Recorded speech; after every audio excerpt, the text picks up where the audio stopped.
ព្រឹត្តិការណ៍ប្រកួតគុនខ្មែរជើងឯកពិភពលោកលើកទី6ប្រជុំដោយអ្នកប្រដាល់ខ្លាំងៗមកពី37ប្រទេស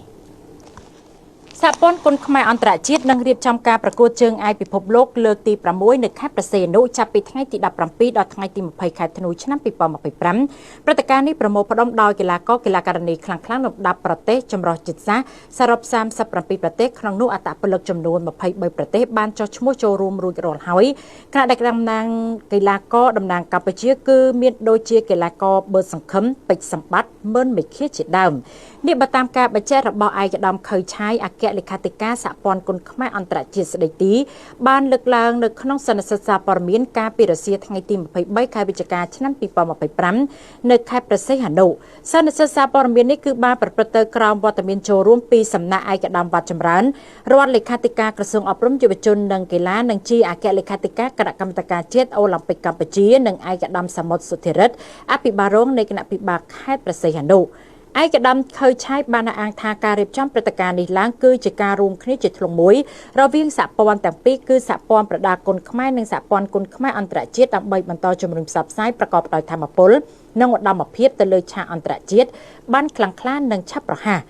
ទន្ទឹមជាមួយគ្នានោះឯកឧត្តមសមុទ្រសុធិរិទ្ធអភិបាលរងនៃគណៈពិបាលខេត្តព្រះសីហនុបានថ្លែងរំលេចថាការរៀបចំព្រឹត្តិការណ៍ប្រកួតប្រដាល់ជើងឯកគុនខ្មែរពិភពលោកលើកទី6ឆ្នាំ2025លើទឹកដីតំបន់ឆ្នេរខេត្តព្រះសីហនុគឺពិតជាបានបង្ហាញពីភាពប្រតិបត្តិការនៃការរៀបចំសកម្មភាពទេសចរដែលទាក់ទាញភ្ញៀវមកសម្រាកនិងលេងកម្សាន្តនៅខេត្តព្រះសីហនុឲ្យកាន់តែច្រើនឯកឧត្តមបន្តថារដ្ឋបាលខេត្តព្រះសីហនុបានត្រៀមខ្លួនហើយជាស្រេចទាំងការរៀបចំក្រុមការងារដើម្បីសហការជាមួយនឹងក្រុមការងារថ្នាក់ជាតិការងារសន្តិសុខសណ្ដាប់ធ្នាប់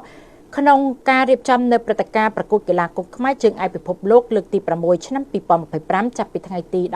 ដល់ថ្ងៃទី21ខែធ្នូឆ្នាំ2025នៅទីលានដេជោដើម្បីបង្កើតភាពសប្បាយរីករាយអធិកអធមថ្លែងនៅក្នុងឱកាសនោះឯកឧត្តមវត្តចម្រើនរដ្ឋលេខាធិការក្រសួងអប់រំយុវជននិងកីឡាបានបញ្ជាក់ថាដើម្បីឲ្យខេត្តដ៏មានសក្តានុពលជាប់មាត់សមុទ្រមួយនេះក្លាយជាខេត្តអត្តសញ្ញាណនៃទីកន្លែងប្រកួតគុនខ្មែរកម្រិតពិភពលោកនិងផ្សព្វផ្សាយទៅកាន់អន្តរជាតិការប្រកួតគុនខ្មែរជើងឯកពិភពលោកដែលកម្ពុជាធ្វើជាម្ចាស់ផ្ទះនិងរៀបចំនៅខេត្តព្រះសីហនុរៀងរាល់ឆ្នាំចាប់ពីឆ្នាំ2025តទៅនេះព្រឹត្តិការណ៍ប្រដាល់គុនខ្មែរជើងឯកពិភពលោកនេះមិនត្រឹមតែរំលេចផ្សព្វផ្សាយប្រដាល់គុនខ្មែរដែលជាកីឡាអត្តសញ្ញាណនៃដួងព្រលឹងជាតិឲ្យល្បីសរសើរប៉ុណ្ណោះទេ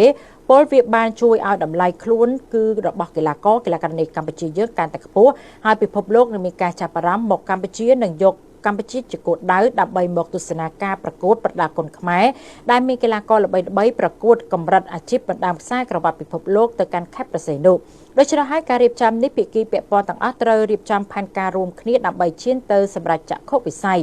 ឯកឧត្តមរដ្ឋលេខាធិការបានគូបញ្ជាក់ថាការប្រកួតជើងឯកពិភពលោកដែលកម្ពុជាយើងមិនមានមហិច្ឆតាប្រកួតប្រជែងជាមួយប្រទេសណាទាំងអស់ការរៀបចំនេះគឺដើម្បីកម្ពុជារងមាំខ្លួនឯងល្បីល្បាញខ្លួនឯងពិសេសជួយឲ្យខ្លួនឯងមានតម្លៃដែលទាំងអស់នេះហើយដែលធ្វើឲ្យអន្តរជាតិមកចូលរួមជាសមាជិកសហព័ន្ធកីឡាប្រដាល់គុនខ្មែរអន្តរជាតិកាន់តែច្រើននោះនឹងជួយឲ្យកម្ពុជាគឺសម្រេចក្តីសុបិនដាក់បញ្ចូលគុនខ្មែរទៅនៅក្នុងកីឡាអូឡ িম্প ិក